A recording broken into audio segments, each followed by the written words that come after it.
Je viens juste d'arriver à Ubud. Je suis un petit peu en avance et j'en profite pour boire un petit verre d'eau avant d'aller rencontrer Anne-Claire.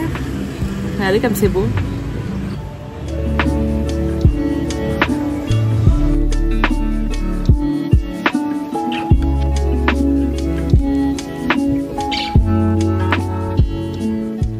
Bonjour Anne-Claire. Bonjour Naomi. Merci de m'accueillir chez toi à Ubud. C'est vraiment très calme et super reposant ici. Ouais. Et bienvenue surtout sur Grâce à un livre du coup.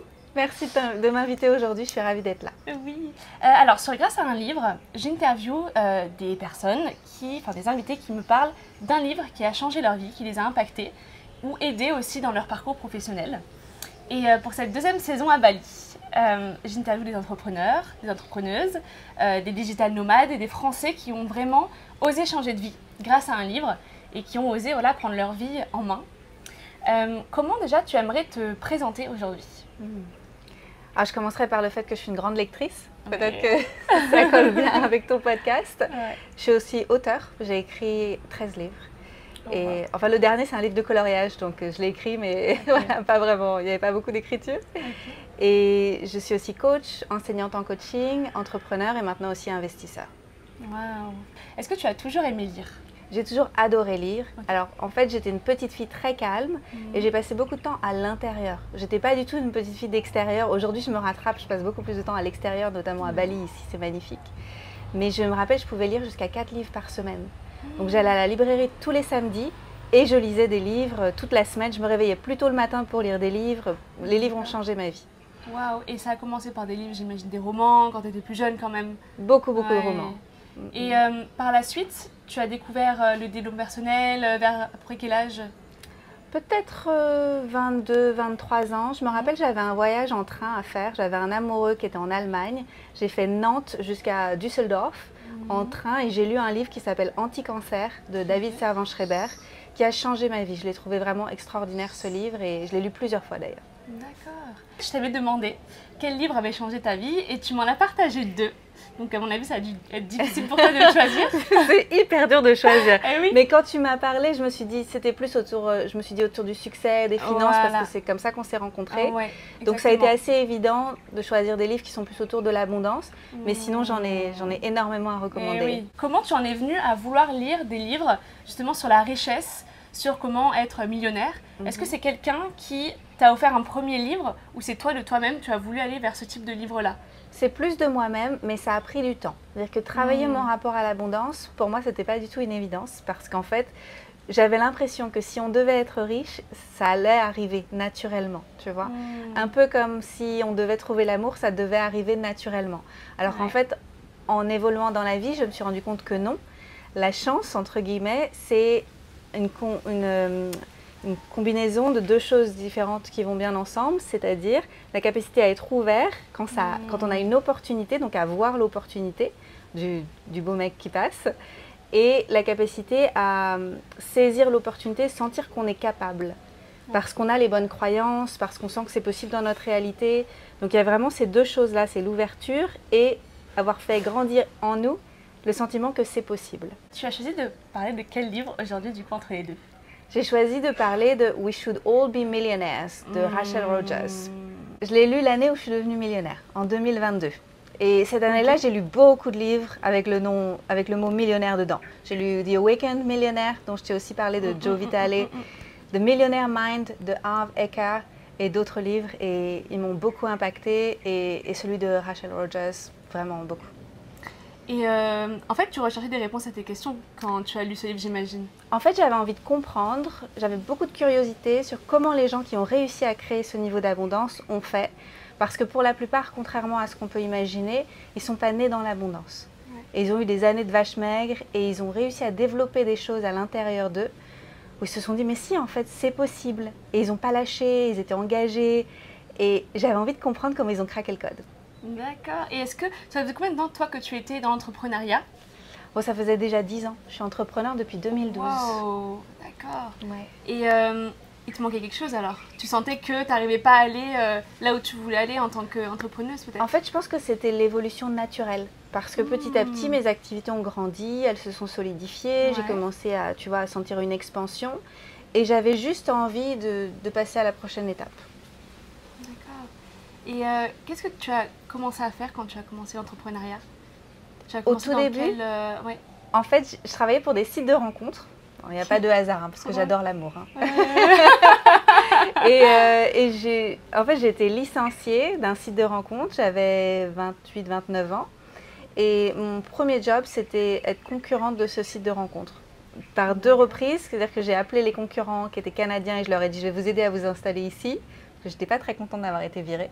J'avais un peu la colère. Je travaillais pour eux pendant quelques temps. Et après, j'ai lancé un site avec des associés. Ça a duré 1 an et demi, on a raté, on n'a pas réussi. Mais ça a été très, très enseignant pour moi. Et après, je suis devenue naturopathe. Parce que pendant que j'ai eu ces aventures entrepreneuriales, j'étais étudiante en naturopathie et après, je me suis installée et c'est là que ça a marché. Est-ce que tu peux nous parler du coup de la structure du livre? Est-ce que c'est sous forme d'exercice? Est-ce qu'elle raconte tout simplement son parcours, justement, de millionnaire? Beaucoup de son parcours, beaucoup de questions qu'elle s'est posées et qui peuvent nous être utiles à nous aussi. Tu vois, c'est-à-dire que même si elle, spécifiquement, son parcours, c'était un parcours d'avocate, donc elle s'est formée en tant qu'avocate, au début, elle s'est rendue compte qu'elle avait des heures très longues, c'était mal payé, etc. Et elle s'est dit, mais attends, autant faire ça pour moi, plutôt que de le faire pour quelqu'un d'autre. Et elle a réussi petit à petit à trouver sa place, à s'installer dans ses activités et finalement à gagner beaucoup d'argent. Et donc elle explique step by step les choses dont elle a eu besoin pour pouvoir avancer. Donc par exemple, poser des limites avec les clients et avec l'entourage.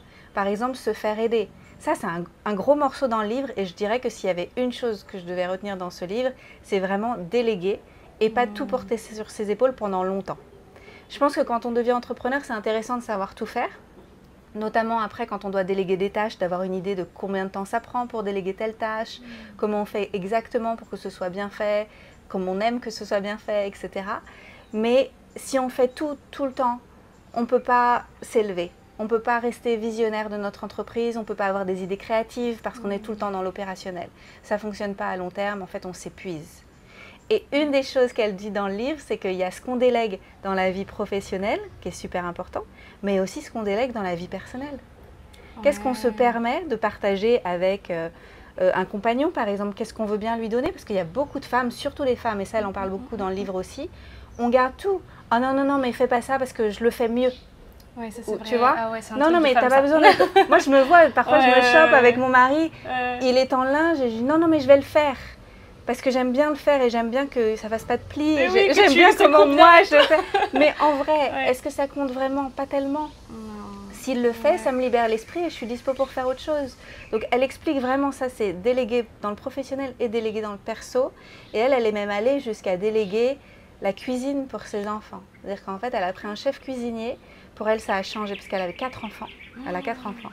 Et avoir quelqu'un qui vient à la maison avec des produits frais et qui cuisine 4 soirs par semaine, je crois, c'était quelque chose comme ça, pas toute la semaine, mais c'était un poids qui était levé énorme. Et puis en plus, si c'est bien équilibré, tout ça, c'est quand même encore génial. mieux en fait. Tu vois. Mais oui. Donc génial. Et est-ce que, donc, ça c'est le gros morceau, est-ce que tu as d'autres morceaux qui t'ont impacté, d'autres passages que tu as aussi repris dans l'un de tes livres que tu m'as du coup offert, qui s'appelle Millionaire from the Heart. Dis-moi, voilà, comment il t'a inspiré celui-ci pour... Je pense qu'avec Rachel Rogers, on a une vision très similaire de l'abondance. C'est-à-dire que l'abondance, elle vient pour nous, parce que bien sûr, on la génère et donc on l'a co-créée avec la vie, mais elle ne vient pas que pour nous. Et donc, quand elle parle d'accéder à des nouveaux niveaux d'abondance, c'est pour créer une forme de overflow qui va permettre d'impacter tout le monde. Et pas juste sa vie, sa famille, son petit cercle en fait, mais en fait tout le monde. Donc elle, ça lui permet d'aider des communautés qui sont plutôt des minorités, de femmes noires américaines, etc. Ouais. Mais moi je vois par exemple dans ma vie ici à Bali, ça impacte beaucoup la vie animale, parce qu'en fait j'aide beaucoup les animaux. Ou par exemple hier, on aidait des animaux avec mon boyfriend ici dans le quartier. Et en fait la fermière dont on aidait les animaux nous a confié qu'elle n'avait pas mangé ce jour-là. Et elle a demandé du riz. Et en fait, pour nous, mais ça a été... j'ai même pas réfléchi une seconde, oui, quoi. En fait, j'ai commandé des plats pour son mari et pour elle. On a acheté plein de kilos de riz qui sont arrivés, qui ont été livrés dans l'heure. L'abondance, ça permet ça aussi, de même pas se poser de questions pour pouvoir aider les autres. C'est ça. Et ça, c'est vraiment quelque chose en expansion. Et dans un monde où beaucoup de gens sont en rétractation, à penser à leur petite individualité, et ben, c'est un livre qui m'a fait du bien. Parce qu'en fait, si je réussis, ça impacte pas juste ma vie, ça impacte la vie de plein d'autres gens. Et pas juste ça, mais ça permet aussi à d'autres de se dire, mais c'est possible. Mais oui, bien Parce sûr. que comme Rachel a partagé son parcours, moi je partage aussi le mien. Et ce que j'ai envie, c'est de rallumer la flamme, tu sais, chez les gens et de dire, mais regarde, en fait, tu pourrais aller plus loin si tu le souhaitais. Et toi aussi, tu pourras avoir un impact plus grand. Et c'est vraiment ce que je souhaite. Et elle m'a aidée à nourrir ce feu. D'accord. C'est super beau. Et est-ce que, et je pense que oui du coup, et donc quelles ont été tes croyances limitantes avant de lire ce livre? Parce qu'à mon avis, ça a dû te faire un peu péter toutes les croyances limitantes que tu avais, tu vois, pour le coup. Quelle est celle vraiment qui t'empêchait d'avancer pour devenir millionnaire du coup? Je pense qu'une des choses qu'elle partage beaucoup, c'est le fait de ne pas se brader et de ne pas faire trop de casser les prix, etc. En fait, tu as un prix qui correspond à une valeur, la valeur que tu donnes à ton travail. Et tu as conscience de cette valeur parce que quand tu pratiques ton travail, tu as des retours de tes clients. Et les retours de ces clients t'aident à augmenter la valeur de ce que tu offres, en fait. Tu vois, par exemple, donc moi, je fais du coaching aujourd'hui. Avant, je faisais de la naturopathie et de l'EFT. J'ai évolué petit à petit vers le coaching. Mes tarifs, au début, c'était 50 € de l'heure, puis 100 € de l'heure, puis 120, puis 200. Et au fur et à mesure, ce qui s'est passé, c'est que le retour de mes clients m'a montré que ça avait tellement de valeur que ça, j'ai pris en considération et j'ai augmenté mon tarif. Et elle m'a aidée avec son livre à comprendre qu'il faut l'augmenter avec confiance.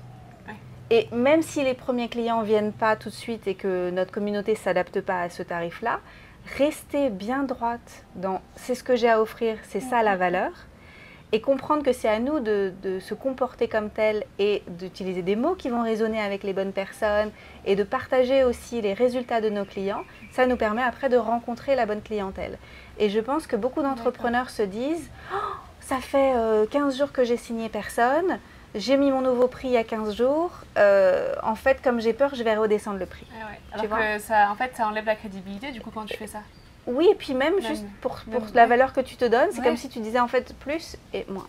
C'est ça. Il y a quelque chose, et elle dit, il ne faut pas hésiter. Il faut y aller, et puis voilà, s'entraîner à partager son prix avec confiance, à partager le fruit de ce qu'on a fait avec nos clients, pour que les gens comprennent qu'ils aient des exemples, qu'ils puissent se représenter ce que ça fait de travailler avec nous. Waouh! Et quelles autres croyances limitantes tu avais? Est-ce que tu te souviens un petit peu quand tu as lu ce livre, si tu arrives à te remémorer justement le moment et là où tu t'es dit ah ouais, non mais là il faut que je change complètement ça parce que c'est pas comme ça que je vais pouvoir avancer quoi. Je pense que j'étais encore un peu sacrificielle, c'est-à-dire faire passer des choses avant moi, faire passer des circonstances ou des choses à faire à la maison ou des choses comme ça avant moi et ce que je voulais vraiment sur le moment. Et ça, j'ai compris, quand elle explique très bien dans le livre, elle dit en fait, tu dois te faire passer en premier pour être vraiment bien parce qu'après, tu peux donner le meilleur de toi. Wow, ça c'est... Ouais. Et ça, c'est hyper important à comprendre parce que si on est un peu people pleaser, qu'on a envie de faire plaisir aux autres, quelque part, on dilue qui on est. Et cette dilution, elle va se ressentir dans nos offres et ce qu'on va proposer au monde, on ne va pas avoir la même énergie. Alors que si on prend vraiment bien soin de soi, qu'on choisit un lieu de vie qui nous recharge, par exemple, on en parlait tout à l'heure, si on peut se faire aider, là, tout à l'heure, je suis allée voir ma femme de ménage qui vient d'arriver un peu en avance. Il y a quelqu'un qui vient à la maison ici 3 fois par semaine. Wow. Elle s'occupe de tout. Et donc, j'ai pas besoin, par exemple, la machine à laver était en panne la semaine dernière. Elle s'est occupée de trouver quelqu'un pour la réparer. La personne est venue, la machine a été réparée. C'était pas dans ma tête, en fait. C'est elle qui s'en est occupée. Et ça a tellement de valeur parce que moi, ça me permet d'être qui je suis pleinement, de me sentir bien et de donner mon meilleur quand, là, je prépare des masterclass sur l'abondance, je vais être au top parce que j'ai eu de l'espace pour pouvoir le faire. C'est ça. Et est-ce que tu remarques que tes fréquentations ont changé, ton cercle a changé depuis que tu es devenue millionnaire? Et depuis que... Oui, je dirais même depuis que tu es devenue millionnaire. La transition, est-ce que ça a changé beaucoup de choses dans ta vie? Ça a changé avant. Ça a changé avant? En fait, pour moi, je suis devenue millionnaire parce que j'ai changé mon cercle avant.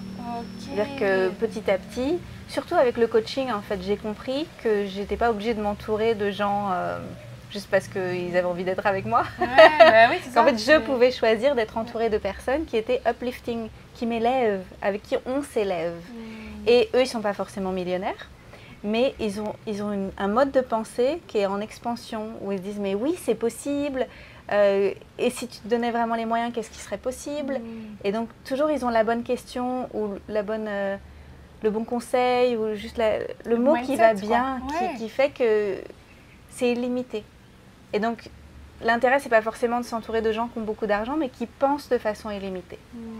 Et ça, c'est depuis des années. C'était avant de devenir millionnaire et ça contribue certainement au fait que ce soit arrivé. Waouh. Et est-ce que tu as vu une différence quand même dans ton entourage ou pas? Dans ton entourage proche?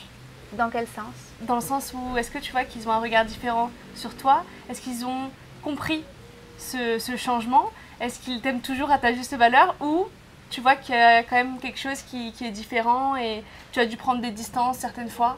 Non, j'ai pas eu besoin de prendre mes distances, comme il y avait eu du tri qui s'était fait avant. Donc quand je suis devenue entrepreneur, pas tout le monde a compris.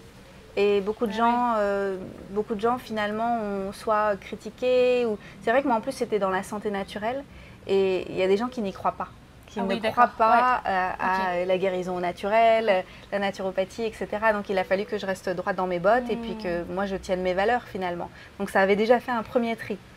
Et puis ensuite le FT, guérison émotionnelle, donc ça a fait un deuxième tri. Et puis après le coaching, c'est par rapport à mes modes de pensée, comment les histoires que je me raconte à l'intérieur, ça crée ma réalité à l'extérieur. Et pareil, les gens qui ne voulaient pas croire que oui, quand on travaille sur soi à l'intérieur, on manifeste d'autres choses à l'extérieur. Ça a fait, tu vois, naturellement, ça a renouvelé l'entourage. Bien sûr. Et donc petit à petit, c'est ça qui s'est installé. Donc finalement, je dirais qu'en positif, au contraire, il y a des gens qui critiquaient ce que je faisais il y a 10-12 ans, tu vois, en 2012, quand j'ai changé ma vie. Et puis qui m'ont vu de loin, observer, tu sais, oh, je regarde un peu de loin, je regarde sans regarder, tu sais. Et puis d'un coup, oh, mais elle a l'air drôlement heureuse, et puis elle crée ça, et puis elle fait ça. Tiens, elle publie encore un nouveau livre. Puis là, elle est en voyage, ou elle vit au Costa Rica. Oh, tiens, elle a un super mari. Ah, tiens. Et petit à petit, ça a généré la curiosité chez des gens qui, peut-être au début, étaient plus critiques, et qui maintenant se disent, mais comment t'as fait? C'est ça, mais c'est toujours mais ça prend du temps. Hein. Ah oui, ça prend du temps, bien sûr. Mais...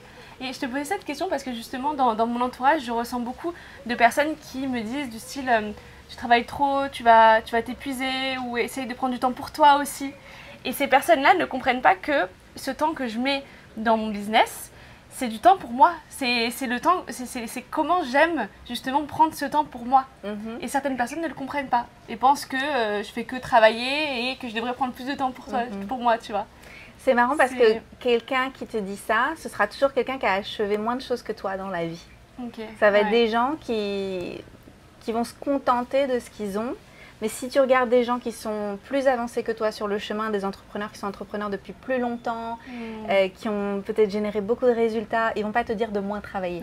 Ils vont te dire de mieux travailler. Plus intelligemment, tu vois, mais pas de moins travailler. Jamais, en fait. Ouais, complètement. Parce qu'en fait, on sait que c'est un kiff, sinon on ne le ferait pas. Ouais. Et qu'on s'accomplit aussi à travers ça. Et je pense que beaucoup de gens qui ne sont pas entrepreneurs, ou en tout cas qui n'ont pas encore réussi en tant qu'entrepreneurs, ne réalisent pas à quel point c'est une voie de développement, d'épanouissement personnel absolument énorme.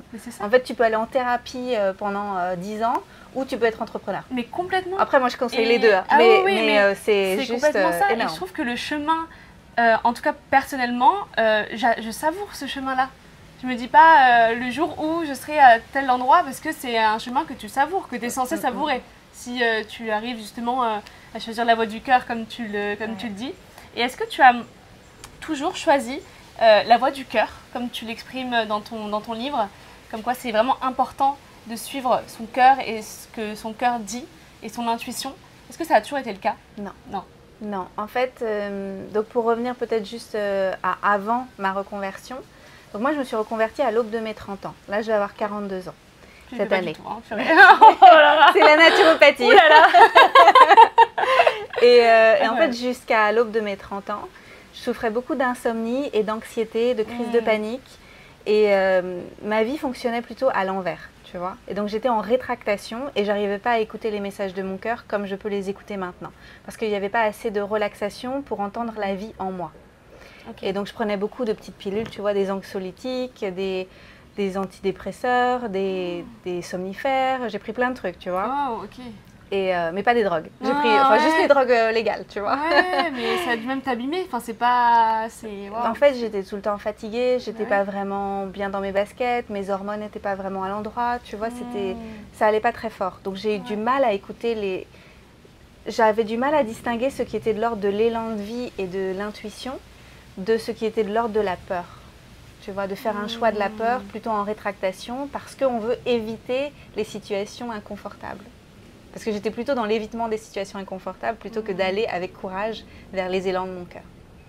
D'accord. Et quand est-ce que ça a changé du coup? Quand tu as commencé dans l'entrepreneuriat finalement? En fait, à la même période, en fait, il y a eu vraiment plein de choses qui sont passées à la même période, fin de ma vingtaine. Je suis partie en voyage avec l'entreprise quand ça se passait bien à l'époque, avant qu'ils me licencient. Okay. Avec cette entreprise, on est parti en voyage au Maroc et je gérais une équipe de plusieurs personnes. Et le fait de faire ce voyage, ça a comme activé quelque chose de stress en plus. J'ai très peu dormi, j'étais hyper stressée, j'ai pas mangé, ça allait pas du tout. Je suis rentrée à Paris et je vivais à Paris à l'époque et je me suis dit mais je peux pas vivre comme ça. J'avais quoi, 27 ans, j'étais épuisée, j'étais tout le temps sur les nerfs. Du coup, j'étais dans le paraître parce que je voulais pas que ça se voie. Je voulais agir comme si j'étais professionnelle, tu vois.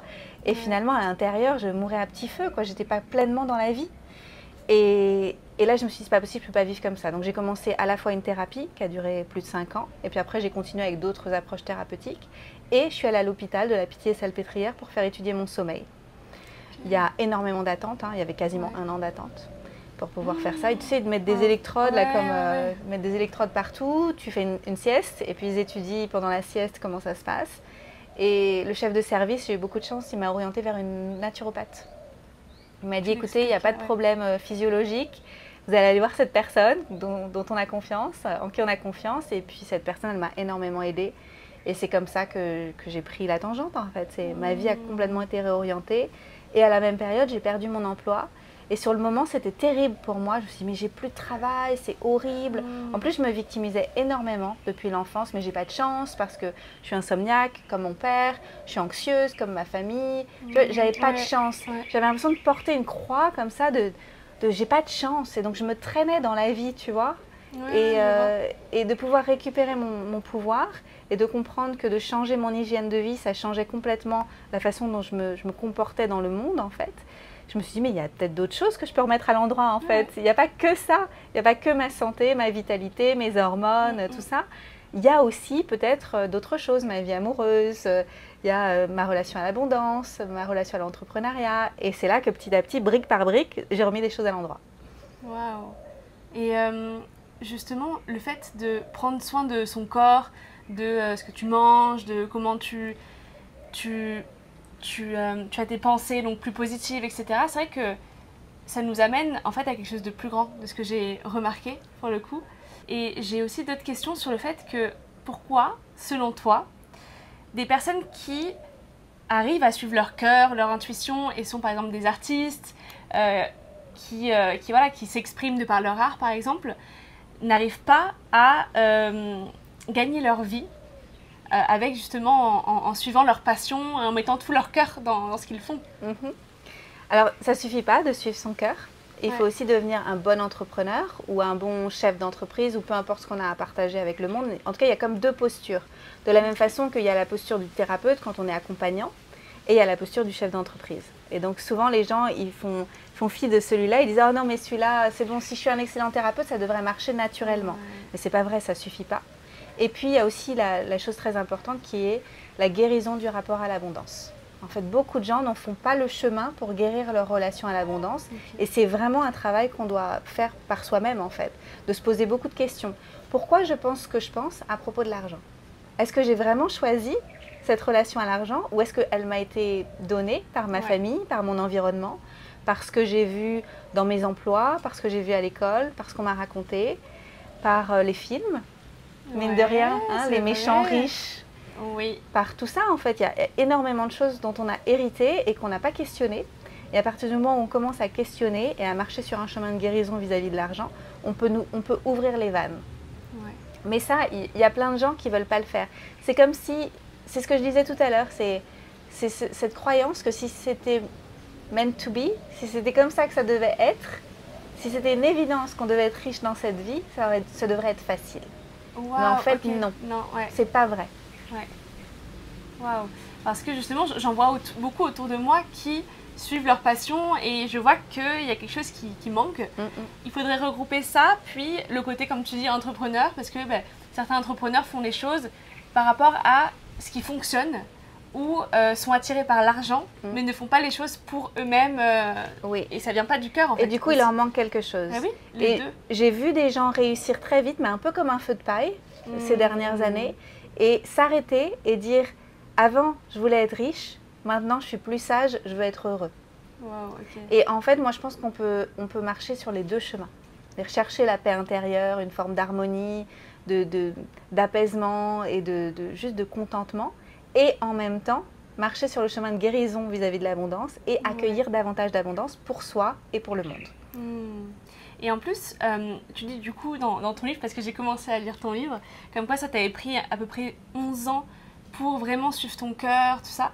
Est-ce que tu aurais pu mettre quelque chose en place qui t'aurait permis d'aller plus vite, ou tu acceptes que le chemin était comme ça et que ça prend le temps que ça doit prendre et c'est ok, et tu as pu savourer justement tout le chemin avant de devenir que tu es maintenant? Finalement, à l'échelle d'une vie, c'est quoi une décennie? C'est pas grand-chose, tu vois. Ouais. Si j'avais pu faire ça plus vite, je l'aurais fait plus vite, mais c'est juste qu'il y avait des étapes qui étaient naturelles et que je devais vivre. En fait, c'était l'expérience que je devais suivre. Je pense qu'au début, je manquais de curiosité. Donc j'apprécie beaucoup que tu aies ton podcast, que tu sois super curieuse, tout ça, parce que ça, c'est des choses qui te font gagner du temps et qui font gagner du temps à toutes les personnes qui vont te suivre. Donc merci pour ça. Et je pense que j'étais encore dans cette posture de victime pendant un certain temps, pendant les premières années de mon entrepreneuriat. Tu sais, j'ai pas de chance, tu vois. Et peut-être ça allait mieux au niveau de la santé, mais j'étais encore un peu comme ça, j'ai pas de chance, Calimero. Oui, Calimero. Un peu Calimero en mode j'ai pas de bol, quoi. Donc j'ai peut-être de la chance d'avoir trouvé la naturopathie, mais j'ai pas d'argent, tu vois. Et ça m'a pris du temps de comprendre que c'était ma responsabilité. En fait, c'est cette idée de reprendre une responsabilité radicale dans tous les domaines de sa vie. Et ça, c'est pas évident.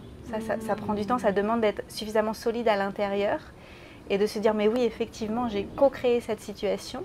Je ne suis pas responsable de ce que j'ai hérité. Tu vois, j'ai hérité de la famille dont j'ai hérité, c'était pas forcément facile, mais je suis responsable de ce que j'en fais. Tu vois, j'ai tiré des cartes et comment je joue mes cartes. Bien sûr. Et quelque chose aussi qui m'a rassurée quand tu as pris la parole lors de l'événement là où on s'est rencontrés, tu avais dit finalement c'est vraiment le... En fait, on a le temps. Tu as sorti ça comme ça, on a le temps. Et je me suis noté cette phrase vraiment de tout l'événement. J'ai pas noté grand chose, mais cette phrase je l'ai notée. On a le temps parce que je me surprends souvent à aller vite, à me dire il faut que ce soit fini à tel moment, etc. Il faut vraiment que j'aille vite. Et je me surprends du coup à moins savourer le chemin de temps en temps. J'arrive à le faire, mais de temps en temps, je vois que j'ai envie d'aller plus vite que d'habitude. Et en fait, tu m'as rassurée en me disant, mais si ça doit prendre 10 ans, mais que pendant 10 ans, j'adore ma vie et je construis quelque chose, c'est formidable, tu vois. Que de courir tout le temps après la rapidité. Et du coup, cette impatience, quelque part, elle nous fait perdre de l'énergie. Au lieu d'être pleinement présent dans l'instant et de se dire, ok, là maintenant, aujourd'hui, quelle est la tâche que je peux faire et bien faire. Plutôt que de se dire quelles sont les 20 tâches que je pense que je devrais faire pour accomplir ce que j'ai envie d'accomplir. Et finalement, on n'accomplit rien parce que c'est du vent, il y a trop de vent et trop de stress. En fait, ça ne fonctionne pas. Et moi, je vois beaucoup d'entrepreneurs aussi qui se comparent et qui comparent le chemin de quelqu'un, ça fait déjà 10 ans qu'ils sont installés. Parfois, j'ai rencontré des entrepreneurs, ils regardent sur ma page de programme en ligne et ils disent « mais c'est incroyable tous les programmes que tu as créés et c'est incroyable que tu aies eu le temps d'écrire 10 livres, c'est incroyable que tu aies une vie amoureuse épanouie, c'est incroyable que tu aies fait tout ça. » Je leur dis « mais j'ai pas tout fait en même temps. En fait, c'est pas possible. En fait, au début, il n'y avait pas de programme en ligne, il n'y avait que de l'individuel. Après, petit à petit, il y a eu des programmes de groupe. Après, pendant 2 ans, j'ai été l'enseignante principale d'une autre formation de quelqu'un. Après 2 ans, j'ai créé ma propre formation. En fait, on ne voit pas tout ça en fait dans l'envers du décor, mais c'est parce qu'on manque de curiosité, on regarde un peu les choses en surface, on se dit oh waouh, elle a créé tout ça, ça a dû prendre 2 ans. Non, ça n'a pas pris 2 ans, ça a pris 12 ans d'avoir tous ces programmes en ligne parce que c'est le fruit d'expérience. Tu ne peux pas créer un programme de groupe si tu n'as pas reçu plusieurs dizaines ou plusieurs centaines d'individuels dont tu as vraiment fait l'expérience de leurs difficultés et tu dis là, avec un groupe, je pense que ce serait vraiment magnifique, tu vois. Complètement. C'est ça, en fait, c'est qu'il y a des étapes intermédiaires qu'on ne peut pas griller. Ou on peut sinon pas se comparer, mais prendre exemple sur les débuts de la personne. Oui. C'est ce que je commence à faire aussi, tu vois. Parce que c'est sûr que si je regarde ta page maintenant, je vais me dire, mais comment elle fait, etc. Alors que si on regarde un petit peu plus avant, ce que tu postais peut-être avant, ah d'accord, elle est passée par là. Tu vois, je pense que c'est aussi, il faut se comparer à ce qui est comparable, quoi. Exactement. Et j'avais fait une série de podcasts en 2020 et 2021 sur l'évolution de mon rapport à l'abondance. Et souvent, je le partage avec les gens quand ils ont peur, quand ils doutent, quand ils disent « Ah, mais comment je peux faire alors que les choses ne fonctionnent pas, etc. » Je leur dis « Écoute ça, parce que tu vas voir en fait comment je pensais avant, les étapes intermédiaires. Après, quand je suis passée au million, j'ai enregistré des nouveaux épisodes pour expliquer ce qui m'avait fait faire le shift. Et donc, vraiment, avoir cette curiosité, ça change tout. » Oui. Et c'est bien parce que du coup, tu partages aussi ta progression, comment tu fais pour... et on peut s'identifier à toi et c'est ça aussi qui est important, tu vois. De la même façon que ce qu'elle dit dans son livre, Rachel Rogers, sur We Should All Be Millionaires, on devrait tous et toutes être millionnaires, c'est important de passer le relais. Ça, c'est très important dans son livre, de dire que voilà, elle a eu tel ou tel mentor qui lui a enseigné des choses, et elle, c'est important qu'elle le fasse, elle réussit pour elle, mais elle réussit pour les autres. Elle est l'exemple que c'est possible et elle enseigne comment elle a fait, les stratégies, les modes de pensée, pour que d'autres puissent continuer. Et après, les autres vont aussi passer le relais. Et ensemble, mais ça ne prendrait pas si longtemps que ça. Si les gens avaient de la curiosité pour se saisir de tout ça, on pourrait remettre le monde à l'endroit, tu vois. Rétablir les richesses au bon endroit. Ça ne prendrait pas tant de temps que ça. Et donc du coup, pour toi, c'est vraiment un esprit d'être millionnaire. C'est vraiment penser comme un millionnaire et après... pouvoir devenir, et passer à l'action, bien sûr. Oui. Parce qu'en plus, on est à Bali, ici on est à Ubud. Il y a beaucoup de gens qui croient juste que la pensée magique, ça suffit. Ok, le mindset, ça fait beaucoup et c'est très important, mais passer à l'action tous les jours de façon alignée et s'engager, c'est aussi essentiel.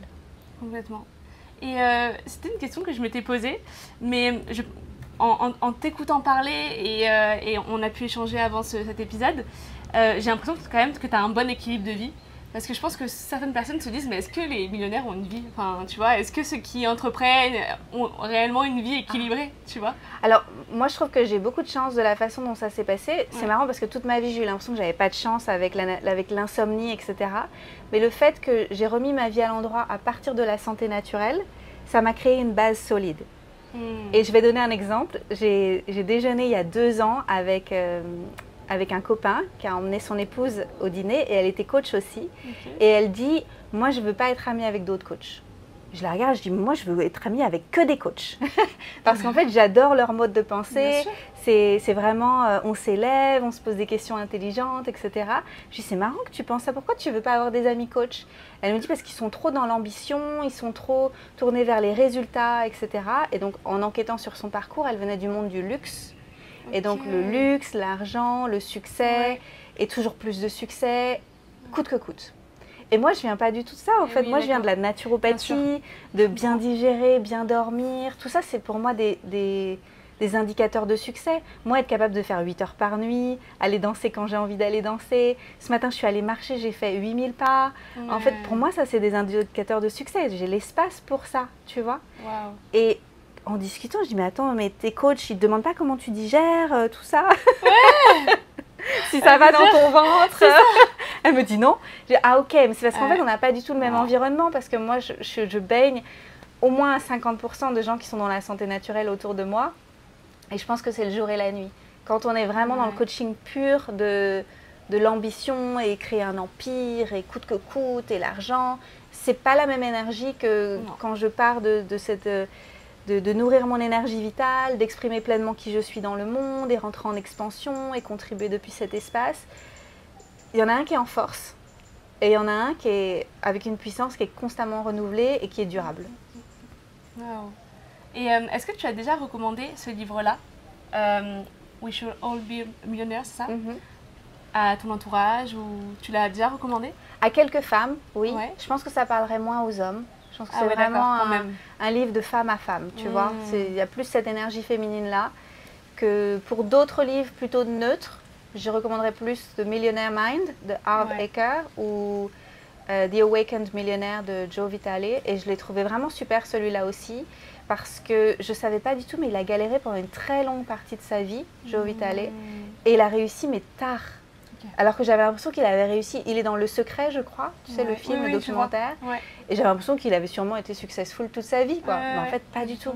Comme quoi, ça prend vraiment le temps que ça prend. En fait, il n'y a pas forcément d'âge pour avoir du succès et pour... Mais il faut s'accrocher en fait, lire toutes ces biographies qui sont pleines de clés, des pépites.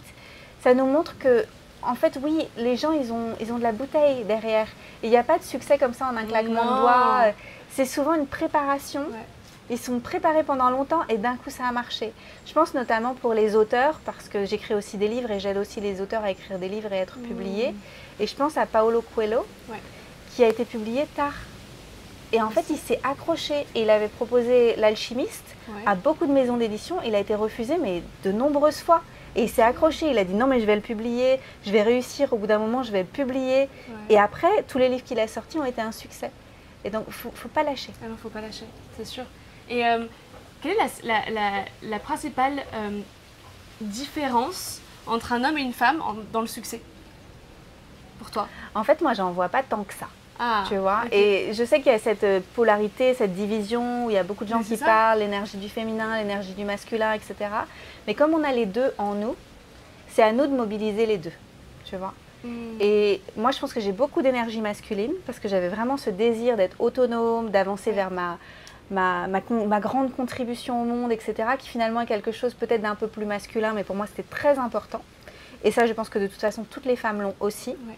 Et après, il y a, donc ça c'est plutôt la vision, la capacité à achever des choses. Et l'autre côté, c'est plutôt le flow, l'intuition, la capacité à être créative, etc. Et en fait, on a tous et toutes les deux. Et c'est à nous de nourrir les deux et de trouver l'équilibre. Et après, c'est une danse, tu vois, parce que parfois on est un peu plus là, parfois on est un peu plus là. Et c'est OK en fait, c'est juste, il faut accepter. Je pense que pendant un certain temps, je me disais, travaille pas trop Anne-Claire, tu vas te fatiguer, comme si... J'avais peur de trop tomber dans le masculin. Ouais. Et au bout d'un moment, je me suis dit, mais en fait, c'est une histoire que je me raconte. Donc, il faut que j'arrête de me raconter cette histoire-là. La vérité, c'est que c'était ma trentaine et que je pense que de 30 à 50, on construit. Tu vois, on construit une famille, on construit, au bout d'un moment, on achète une maison, on construit quelque chose, tu vois. On construit un business. C'est des années de construction. Et si on doit se donner beaucoup pour construire, mais en fait, c'est OK. C'est des chapitres, c'est comme ça. Sûr. Pourquoi on devrait juger, critiquer, dire « Ah, mais c'est trop ». Mais c'est trop par rapport à quoi? Si tu kiffes, si tu construis quelque chose, en fait. C'est exactement ça. Si on adore ce qu'on fait et qu'on adore le chemin parcouru, et c'est dans tous les sphères, que ce soit pro ou personnel, quoi. Et après, il y aura d'autres chapitres. Enfin, moi, je me vois de... Donc là, je suis encore jeune, je sais pas, dans 15 ans, je ferai autre chose, j'aurai peut-être un jardin, peut-être que je travaillerai que quelques heures par semaine et j'aurai beaucoup plus de chats. Ouais, j'en ai pas mal, hein. J'en ai déjà 4. Et donc, voilà, il y aura d'autres chapitres, tu vois, et je me vois bien auteur, peut-être juste prendre un peu de mentorat par-ci, par-là. Voilà, il y aura d'autres choses. Ouais. Et donc, du coup, la dernière question à chaque fois que je pose, c'est à qui tu recommanderais ce livre? Plutôt à des femmes et à des personnes qui veulent s'identifier pour se dire ok, c'est possible et si j'intègre ce mode de pensée, je peux aussi... Peut-être les femmes qui sont fatiguées de porter beaucoup de choses sur les épaules. Des femmes qui se disent c'est possible pour les autres mais pas forcément pour moi. Tu vois, mais c'est qu'elle doit être, on n'est pas fait tout à fait du même bois. Il y a un truc dans son ADN, c'est différent du mien. Non, non, non, en fait, là, elles vont comprendre que c'est tout à fait possible. Peut-être les femmes qui ont du mal à poser des limites et à vraiment s'autoriser ce qu'elles veulent.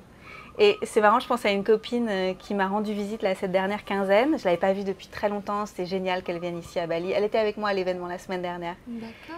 Oui, c'était celle qui est de Poitiers, non? Exactement. J'ai parlé avec elle, j'ai discuté avec elle. Et en fait, en venant ici, elle me dit « Ah, je comprends en fait, je comprends ce désir d'être ici pour recevoir, pour se sentir nourri, etc. » Et je pense que ce livre, il aide à comprendre comment, quand tu te poses dans un environnement qui est vraiment favorable pour toi, quand tu crées cet environnement et que tu oses te dire oui.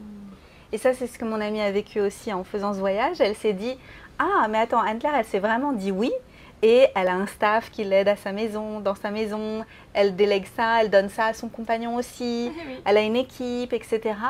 C'est comme si petit à petit, ça venait faire sauter des verrous de « Attends, mais si elle le fait, je peux le faire aussi. » Et c'est ce que ce livre m'a permis de comprendre. C'est « Ah, mais si je peux avoir quelqu'un qui plie mes vêtements, bah en fait, si elle peut, je peux, en fait, tu vois. C'est ça, complètement. Si elle a un chef, peut-être que moi aussi, je peux créer Ouais. l'opportunité d'avoir un chef. Alors peut-être pas aujourd'hui, parce que quand on écoute ce genre de choses, on se dit, ah, j'aimerais bien que ce soit aujourd'hui.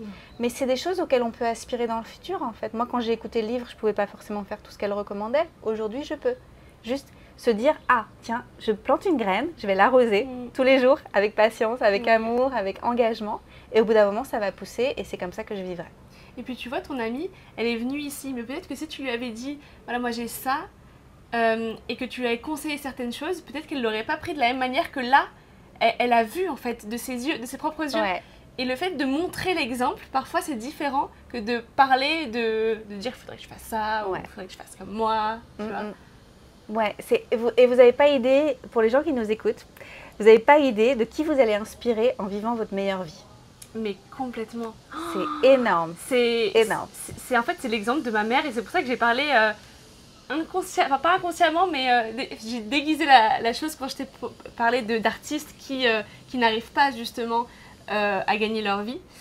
Ma mère, depuis que je suis ici, je ressens qu'elle a plus d'énergie à aller vendre son art, à aller montrer qui elle est, parce qu'elle voit que j'ose parler à de nouvelles personnes, rencontrer de nouvelles personnes, m'exposer, faire des interviews, et je ressens, parce qu'elle me regarde sur Instagram, qu'elle veut faire la même chose. Mais je lui ai rien dit, tu vois. Donc je trouve que c'est vraiment comme ça que... Enfin, c'est encore plus beau, tu vois, que si j'avais dit quelque chose, et en plus tu te fatigues à dire les choses aussi, tu vois. Mais après, je pense que le livre est différent parce que tu fais passer des messages par voie écrite. Et c'est encore autre chose, c'est différent parce que c'est inconscient, tu vois. Et une des choses que j'ai apprises en écrivant et en apprenant comment d'autres écrivent, c'est que souvent les gens lisent en entendant leur propre voix dans la tête. Voilà, ouais. Et donc en fait, il y a quelque chose dans la lecture, à moins qu'on écoute en audiobook, il y a quelque chose dans la lecture où quand tu lis les mots, tu te dis les choses à l'intérieur de toi et tu viens l'imprimer d'une certaine façon. Ouais, parce que c'est ton cerveau qui l'enregistre. Ouais. Donc, ouais. Génial. Merci beaucoup Anne-Claire pour avec cet joie, échange. avec joie. Merci à toi et plein de succès.